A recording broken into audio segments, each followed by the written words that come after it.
Annyeonghaseyo. Hello everybody, welcome back to another reaction.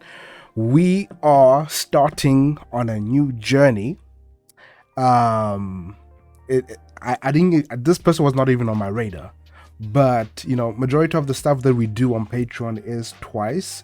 I've done some Beanie, a couple of people here and there, but it's been twice. But one of the people that were mentioned in between chats and stuff was apparently a legendary soloist or artist in that K-pop sphere named IU. And as you can see in the title, we were doing IU today. But yeah, the people said they would enjoy watching my journey discovering IU. And so far, it's been a hit because I was doing these Discord recommendations, and one of them we were just listening to Wendy from Red Velvet doing the Lee Minjin service, and that was exceptional.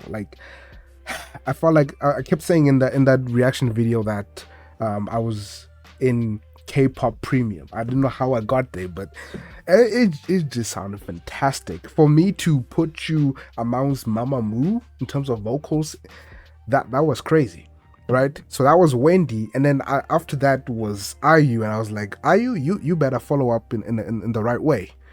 And she did. I did have, I think it was the Killing Voice. I don't think it was a Lee Minjin service. It was a Killing Voice, and man, I was impressed so much though that I did some of the videos on Patreon to some of the stuff that she sang on the Killing Voice. So I was like, you know what? Yeah, people always hype you up. People always say you're legendary, an icon in the industry. Let me find out. Let me start this journey as well. Let me find out why. Where did it start? Did it improve, or was it always there? You know what I mean? So that's what we're gonna be doing along with the Twice, and there's one or two other groups that I also want to start the journey with. So yeah, if you're ready, I'm ready. Let's get into it. While each reaction is unique, please note that the reactor tends to pause a lot. He understands that this may not be your cup of tea, so you are free to move on. However, if you do decide to stay and watch further, let's go. All right, so one of the other things that were mentioned was that she's also an actress, so we might even be getting to K-drama stuff. I've never watched a K-drama in my life. I've watched Dayum's movie. I've only watched a movie, but other than that, I'm very new to that. So we might even get into IU's K-drama stuff. But in terms of what we're doing now, I've already reacted to at least 4 music videos, so I already kind of have an idea what she sounds like. So I want to see now. I'm just gonna do one music video, which apparently is a debut song. It's called "Lost Child." That sounds deep, but we'll find out how it sounds. It might be a dad song, because I don't know what K-pop was like before, but I've heard some older groups and they sounded like they had high tempo stuff, and even though some of them do slower stuff, it was more of the cutesy energetic vibe. So I don't know how IU's gonna come, but we're gonna find out. Let's go.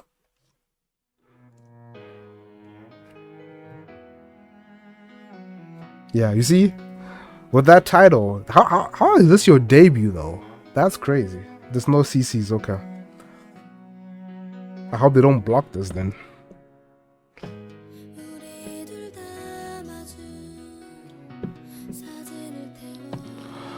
Yeah, there's a very old video.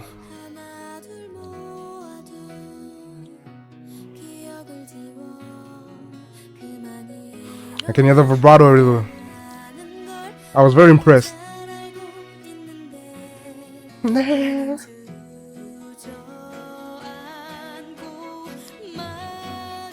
Bold up.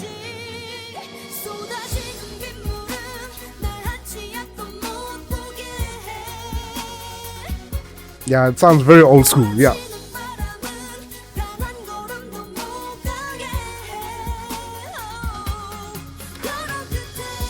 What on God's green earth is that a monster or a person? Okay, vocals.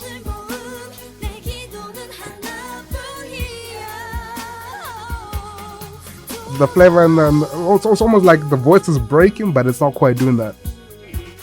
It's like a flavorful break. Yeah, I hope y'all can hear this. It's very low on my side. Oh, okay.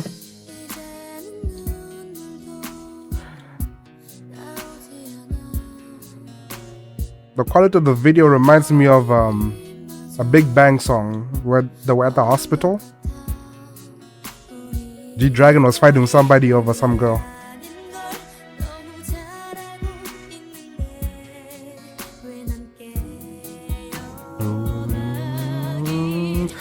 I love this vocal build up, like, and it gets louder because I don't know, it just sounds very low at the moment. Maybe that's how it was at the back in the day.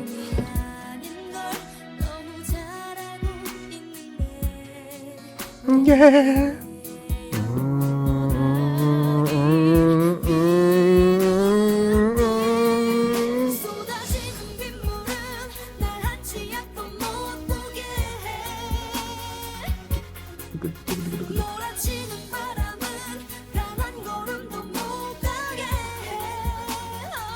I wish I knew what they were saying. Cause this is not the type of song I would expect from a debut song. But it seems very emotional and has deep meaning. Cause I don't even know what's happening with these people here. Ooh. Oh, back in the day where we had like really good bridges. Okay, hold up, hold up.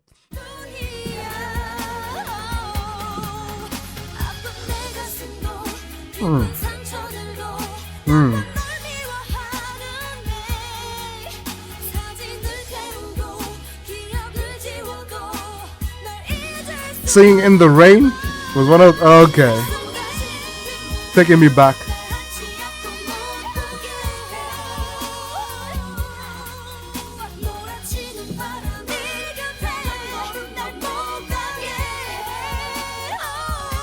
What's happening with these people?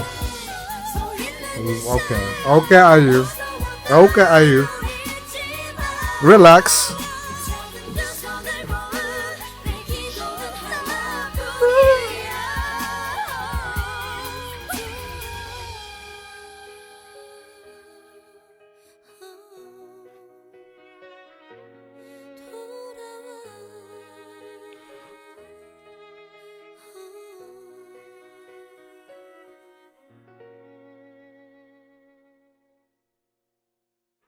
That felt so nostalgic. That okay.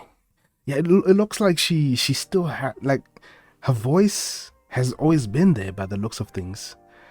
Cause she actually looks younger than she looks in this video. Like with the stuff that I saw like in the recent times. Cause I think the Killing Voice was much recent.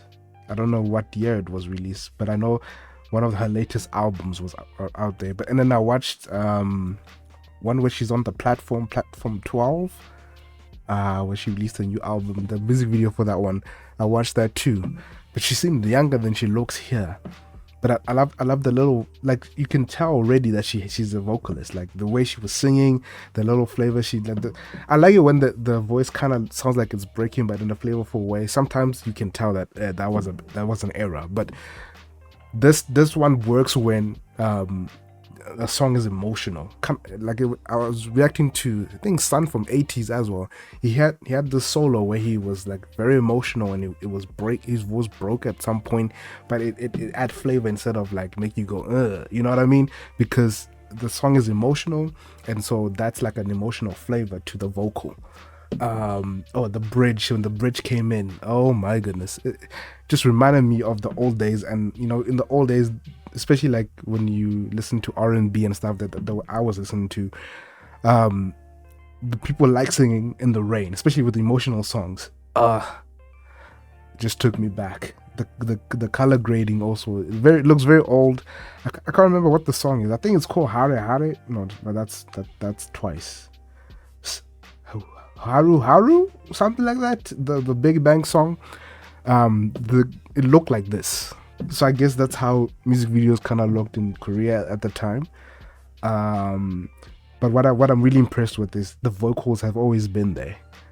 It was very subtle, but again, I like the whole build up, like when she builds up the vocal, because it's very subtle. I don't know what's going on. I had to like turn myself up a little bit.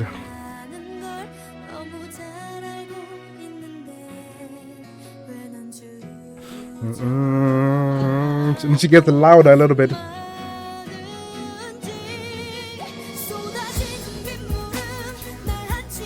The production is very old school too. Very old school. I know one Neo song that has a thing going on.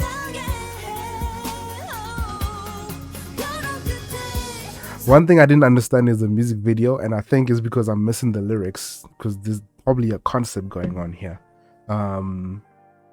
Yeah, okay, but yeah, that's, I guess that's the start. What I'm really liking is the fact that the vocals have always been there, because I was worried maybe we gonna hear some things that might not sound great, but because I know that she sounds great now, it kind of keeps me here anyway. But we're starting on this journey, so we're probably gonna hear one or two songs, because I don't like everything, and some of the things I like some people don't like, so it's always interesting to find out, because I never know which ones I'm gonna vibe with, which ones I'm not gonna vibe with. This one I vibed with because firstly, like the production sounds very old school. Like I said, I know I was a big Neo fan, so I know like one of these unreleased songs that sounded like this. And then the vocals are there. There's some flavors here and there. So yeah, this is gonna be an interesting journey. So we're probably gonna do a couple of things, and then some of the maybe longer stuff we will do on Patreon. We'll see how that goes. But yeah, I'm excited to get into this journey, because again, people have hyped her up so much, and I can see why, but I also feel like I'm missing some key things, so it'll be interesting. Anyway, let me not take up too much of your time. Thank you guys for watching. Samida, and I'll see you in the next one. Cheers.